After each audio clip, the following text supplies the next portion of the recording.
Garrett, Yes, Liam. it's the end of an era. We had the end of Goldilocks in the September episode. Now October, November. Vince Russo notified company officials that he is resigning from his creative role within the company in the next 30 days. Basically, that the November 7th Victory Road pay-per-view would be his final night. I am crying.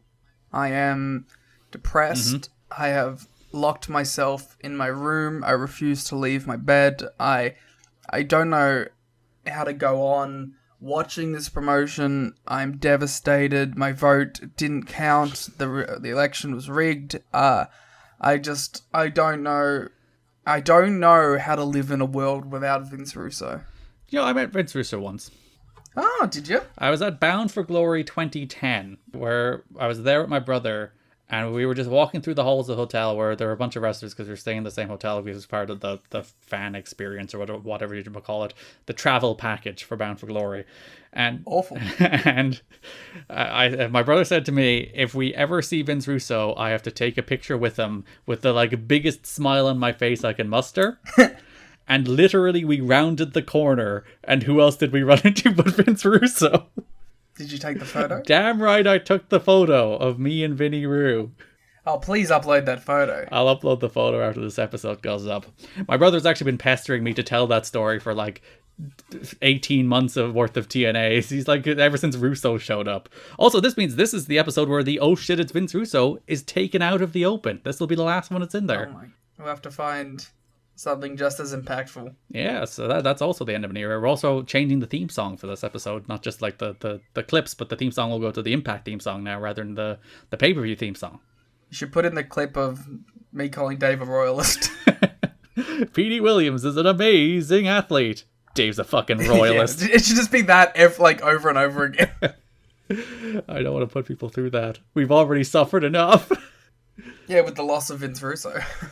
He told friends that he is simply frustrated with how the company is run and how little input he has in the creative process. Speak on it! He's simply tired of arguing with Jeff Jarrett and Dutch Mantel over the direction of the company and feels that it's pointless to continue bickering with them since they make him feel like he is insulting them by questioning their booking decisions.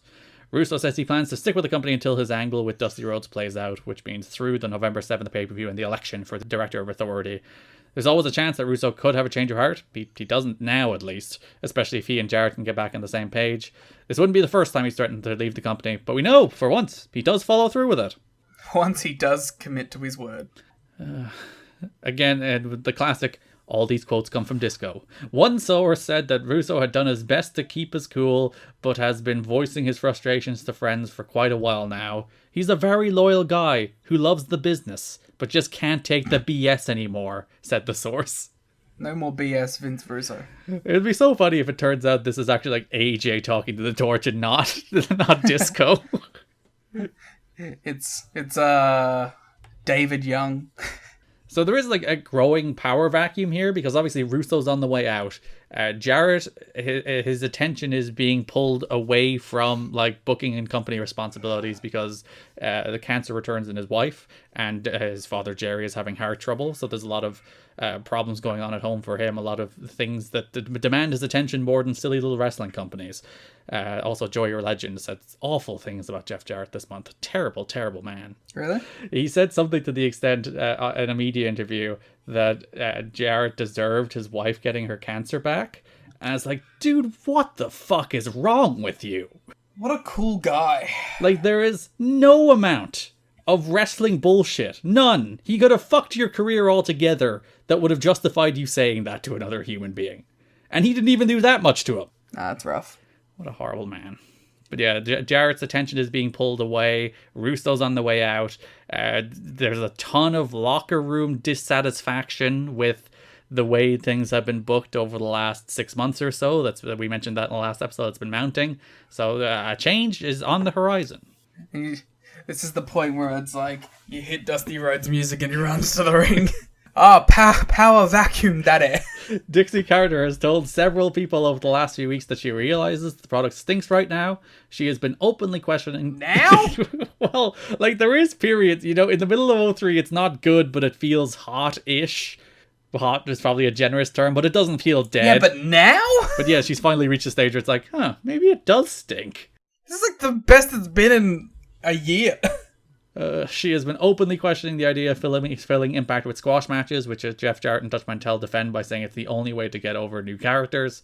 One of the reasons Russo grew so frustrated with his role in the company is that he grew tired of telling some of his favorite wrestlers and friends that the company didn't have any storylines for them. Among those said to be Russo's favorites are Raven, Glenn Gilberti, Johnny Swinger, Pat Kenny, Sonny Siaki, and Eric Watts.